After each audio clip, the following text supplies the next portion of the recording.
We aim to produce an interesting show by giving a platform to many different views and perspectives.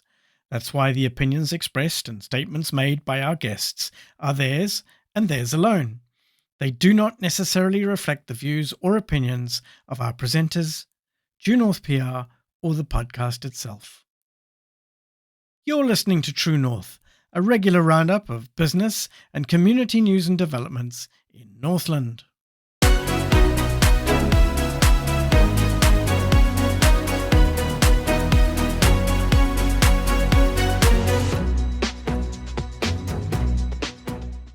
Hello, and welcome to True North. Thank you for taking the time to listen. It's Wednesday, the 1st of October. I'm Peter Heath. On the show ahead, it's a catalyst to all of the other sectors that have been nominated within the plan for Northland to be successful. It's a fundamental which will roll through and just ignite each of those sectors. I speak with former Northland Chamber of Commerce CEO Steve Smith about the proposed special economic zone at Marsden Point. How far along that continuum between excitement over the idea and dismissive cynicism should we be landing? And what are the lessons to be learned from other places where this idea has taken root? First, though, a look at what's happening in business and community news across our region.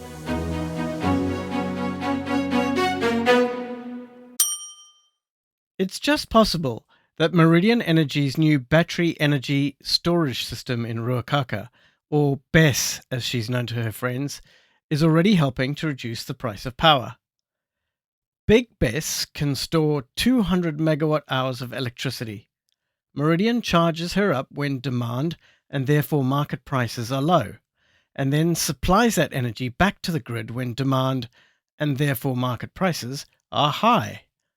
The theory is that because BESS is shoving electricity into the system at peak times, she helps to keep prices during these peak times lower than if there was less supply available. Supply and demand, you see. It's a wonderful thing. Now, cynics, and yes, we have a few of those around, might say that Meridian is simply buying low and selling high, and that while they're making a killing by riding the margin, you and I don't really benefit. However, Transpower has looked at what impact BESS is having, and they've noted a downward trend in reserve electricity prices since BESS came into operation. We know this because they've written about it in their latest market operations report. We'll include a link in the show notes. New Zealand's top business leaders say local government is broken, slow, unaccountable, and failing to deliver. The Herald's Mood of the Boardroom survey, published last week, shows an appetite for reform, but frustration with the choices facing voters in local council elections this month. CEOs emphatically backed government reforms to refocus councils on core services. Local government reform was overdue, they said. Councils should be made to focus on core functions and step away from driving a left-wing social agenda, respondents said.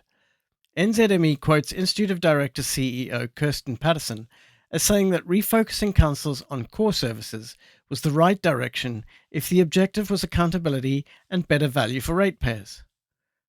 Behind the criticism lies frustration at a system that business leaders say actively resists growth. When asked if regional councils should be amalgamated, similar to the Auckland Supercity amalgamation, 81% of respondents said yes. We'll include a link to the NZME article in the show notes. In a development that will doubtless be of interest to those who support the idea of the Northland Expressway, a new report has quantified the economic benefit of Wellington's Transmission Gully and Kapiti expressways. These two roads are saving the country $173 million a year through faster, safer and more reliable journeys, according to the study, commissioned from Infometrics by the Wellington City Council, the Kapiti Coast District Council and the Porirua City Council, in partnership with Infrastructure New Zealand. The report said the combined benefit of the new roads brought together travel time savings, reduced cost of deaths and serious injuries, and higher vehicle operating costs. In April last year, the Northland Corporate Group unveiled the results of an analysis it commissioned from the New Zealand Institute of Economic Research, showing how a 4-lane expressway between Auckland and Northland could result in a boost to the national GDP of $1.2 billion a year by 2050, with $562 million a year in direct economic benefit to Northland. A cabal of Labour and Green MPs vociferously lent their support to contrary analysis prepared for Parliament's Transport and Infrastructure Committee by Motu Research affiliate Dr. Simon Chappell. However, it emerged subsequently that Chappell had made different assumptions to those used by NZIER, including, bizarrely, calculating average travel times on a Saturday rather than a workday, and, amazingly, omitting the potential benefit of businesses relocating activity to Northland because of increased connectivity. Now, Regional Development Minister Shane Jones's revelation in late February that the government was contemplating the introduction of a special economic zone at Marsden Point received mixed reaction from the business community. Some have embraced the concept eagerly, while others have been a bit more sceptical and cynical, saying that it was all a bit of politicking from possibly the most retail-y of New Zealand's retail politicians. We spoke with Minister Jones in the very first episode of True North, and we were able to tease out a little bit of additional detail. And then in April, Regional Economic Development Agency Northland Inc. published its Regional Deal application, in which it made clear that it was aiming for not just one special economic zone in the region, but two. The second being centred around the Nafa Innovation and Enterprise Park near Kaikooi. With me today to unpack the special economic zone issue even further is former Northland Chamber of Commerce CEO Steve Smith. He's a member of the Whangarei Marine Services Board, a marketing body serving Northland's marine industry. He's also on the board of the Prosper Northland Trust, a charitable trust focused on the development of community wealth and assets. He's had significant international experience working with blue-chip businesses in the tech, telecoms, and food sectors. Hi, Steve. Thanks for joining us on True North. Hey, Peter. It's good to be here again. So, you heard Minister Jones on this pod providing a bit of extra detail around his thinking around the Marsden Point Special Economic Zone. How far along that continuum between Pollyanna-ish excitement over the idea and dismissive cynicism should we be landing, Steve? Is a special economic zone in Northland a likely proposition, do you think? Well, firstly, I think the thinking is sound. How likely is it? Well, of course, it'll require the support of more than Minister Shane Jones, but that's something that perhaps people like you and I and many others can help him with, and really get this thing on the table. Okay, so Minister Jones was quite clear when he spoke with us. The focus of the Northland Special Economic Zone is to be on future energy solutions, fostering innovation in energy supply, efficiency, and resilience. He was open, though, to considering extending the benefits of the zone to other businesses and sectors, but they would have to demonstrate some synergy with the energy idea. Steve, is he right to focus in on a single specific strategic sector in this way? Why would he not want to use the special economic zone concept to boost investment in all of Northland's key strategic sectors? Shipbuilding and marine services is a case in point. Marsden Point would be a perfect place for this, wouldn't it? It's a catalyst to all of the other sectors that have been nominated within the plan for Northland to be successful. It's a fundamental which will roll through and just ignite each of those sectors over time. With proven success of this economic development zone, sure, there may be sort of like a hub and spoke or something of that sort, or even completely independent economic zones in other parts of Northland, certainly within New Zealand. I'm sure the minister is not thinking that we're entirely unique. We're not. But I'd like to think we're more deserving. But that's really what we're coming down to is, how can we get the biggest bang for the buck? Energy, in my view, and certainly in the minister's view, and I think most people, when they come to think about it, is the logical choice. Let's focus on that and really drive the benefits from the energy sector into everything that we're involved in: business, commerce, research, tertiary education, domestic activity, and let that then foster and become the model to drive other similar focused elements in other types of business. But first we've got to have a successful model onshore. There are plenty offshore, as you're well aware. Let's make this one successful through that discipline and focus. And then over time, really get into all of the other mainstream and documented elements of business that we want to develop here in Northland specifically. When I spoke with Northland's Paul Linton about the whole idea, he indicated that the types of investors we would want to attract would include those operating in the services and IT sector, where our physical distance from international markets is irrelevant. Is he right? And if he is correct, then why should the special economic zone be situated at Marsden Point? What's stopping New Zealand from designating an entire sector as a special economic sector and applying financial incentives regardless of where the target businesses are situated? Isn't the idea of designating a specific geographical area a bit old-fashioned if we're talking about digital businesses? I guess it is to some extent, Peter. But again, one of the and in actual fact, the model that you're talking about, the model that Paul is talking about, is well founded in many countries, particularly in the US, where various states are set to compete to provide the best types of support and solutions to bring these entities on board and get these types of things rolling. New Zealand doesn't have that sort of scale. Certainly Northland doesn't. So again, my advice would be focus and discipline.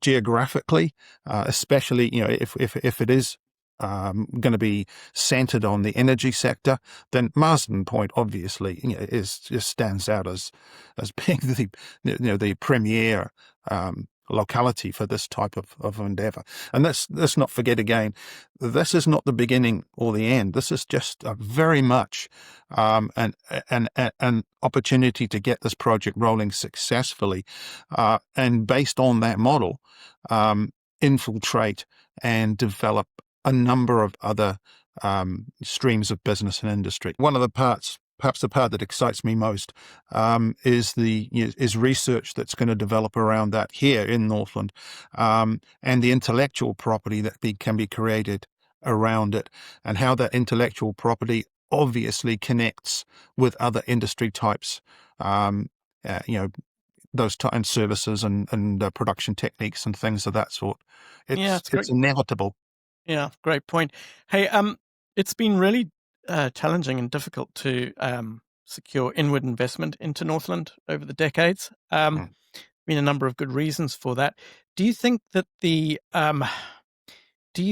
any incentives that a special economic zone might be able to offer will be sufficient to make a dent in that challenge? And if so, where do you think the primary barriers to investment in Northland will remain in that area of energy, Yeah. which the zone will be focusing on? Yeah, very good point, Peter. And obviously, this is going to be the most difficult part. The fundamental aspects, obviously, are primarily financial. You can really only put forward the best that we have on the day from a central government position and a local government position. The local government position obviously would be in and around fast tracking certain aspects of construction, things of that sort, and possibly even some sort of reduction of rates for a period of time. The real basic stuff. The body that's going to go out and do the road shows around this have to be very well selected.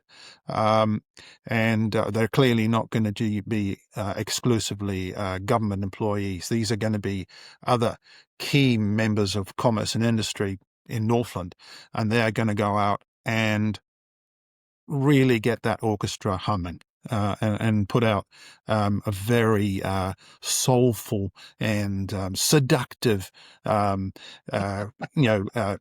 orchestration that are going to pull these people in. It's sales 101. You've got to make people want to come and do this. Yes, you've got to have strong underlying reasons, but there's got to be a bit more to it than that. So the selection of that sales team is going to be critical. What can Northland business leaders do to help move this along, Steve? Obviously Shane Jones has got sort of the wind in his sails on this. He's plowing ahead regardless.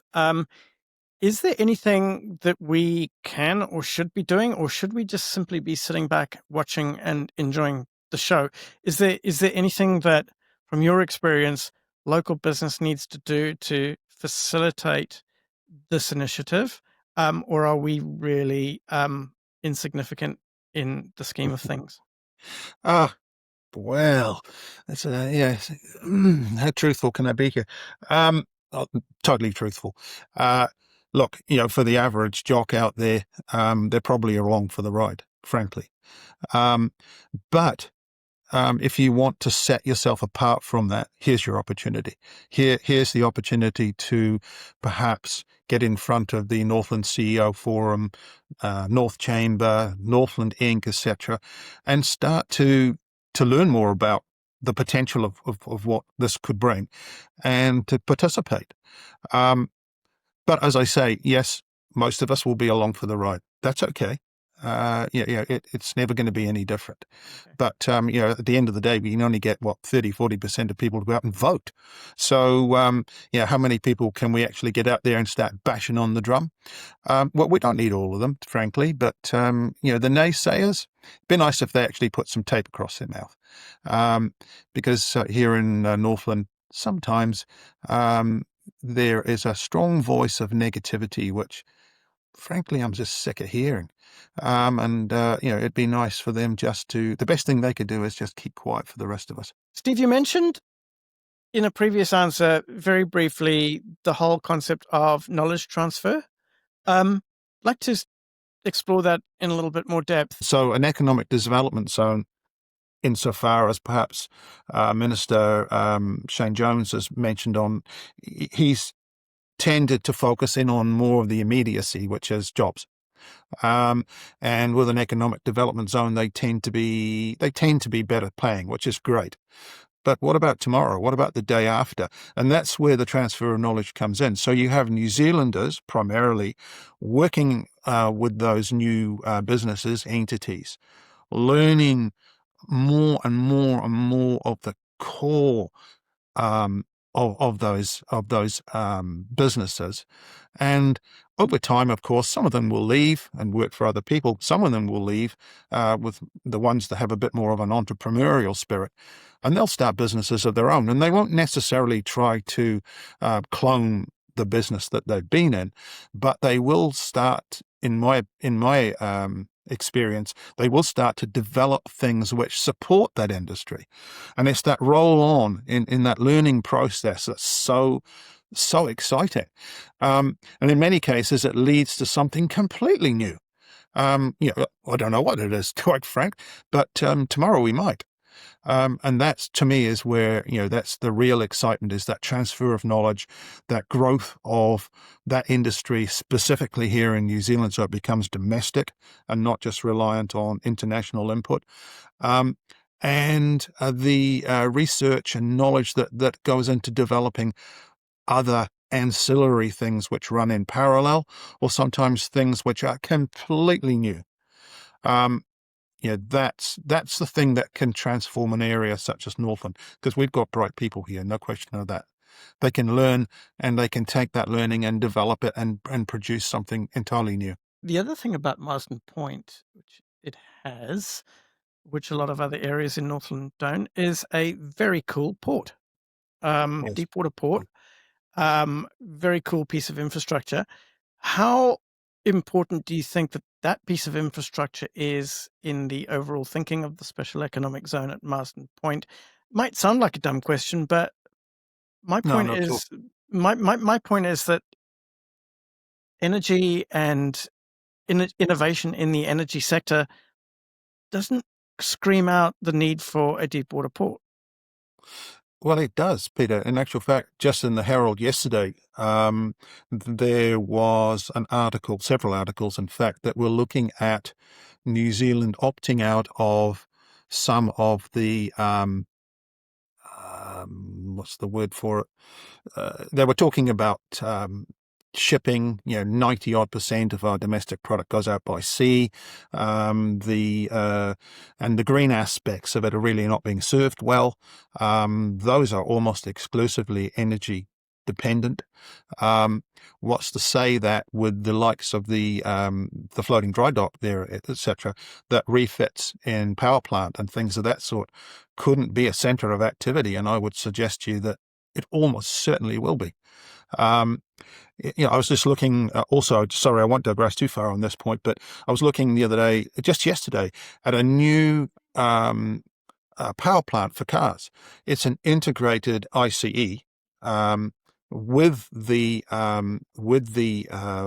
electric side of things integrated into one motor. And the idea there is not necessarily to put it in your existing petrol-powered car, it's to convert your EV, if in fact you have issues with it, to a hybrid. Jump forward in scale, etc., to something like a container vessel or something of that sort. Is that going to happen? Absolutely. The fabrication around them, the hull, superstructure, and everything else has a lifespan of around 30 years. The rebuild on engines, etc., is continuous. You're just constantly rebuilding those power plants. Could we perhaps even develop those power plants here in conjunction with obviously an offshore entity, Daewoo, whatever it may happen to be? And could we be involved in putting the bloody things in? Yes. Yeah. Okay, so I take your But point. that's So just one example. the regional deal application featured a discussion around the electrification of Northland's fishing fleet. So case in point, right? Yeah. So that's just one example, but there are so many. As an import, as a landing point for Japanese cars, second-hand cars, etc. Could we be replacing those IC engines with this as they land? Well, yes. Will it happen? Almost certainly. So there's so many things like that, and quite frankly, people worry about buying an EV. Well, quite frankly, if they're looking at, say, a runabout for around the city, stick with what you've got and just maintain it properly.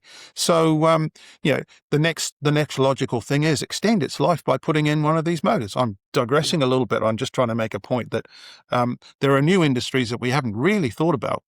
There they are, and this is where they'll develop. Steve, that's a pretty comprehensive roundup of the topic.